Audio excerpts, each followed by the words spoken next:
Hey, what's up mga ka-Mirji? Andito ngayon sa public market namin. Meron kasi tayong isang subscriber na taga dito sa amin mismo sa Mariveles. And umorder siya ng t-shirt natin.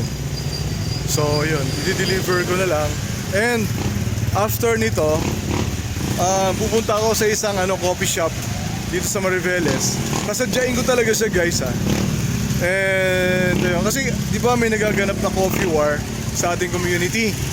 So after dito, pupunta ako sa isang coffee shop at malalaman ninyo kung kanino ako in favor. Kay Caillou ba? Kay Doc Chris? O kay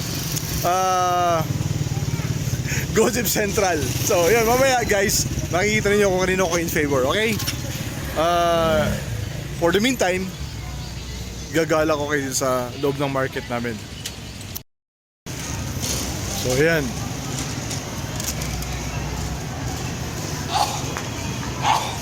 So dito tayo sa pinaka-sentro. Ayan. Sa left side, ito yung mga tindahan ng mga isda. Ayan. Saka mga meats. And sa right side, ayan, dito yung mga gulayan. Puro gulay dito sa kabila. So ngayon, hahanapin natin yung umorder ng t-shirt. Nandudo siya sa prutasan, extension ng prutas, tindahan ng prutas. Okay. At sino si Melissa Felipe? Ito.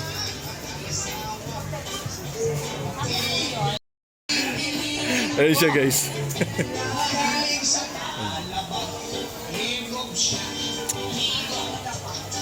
Guys, ito na yung target natin.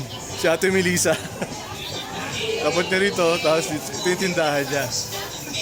So hindi lang pala prutas yung tindahan niya, may mga gulay din. Tapat siya ng Yuri's Market.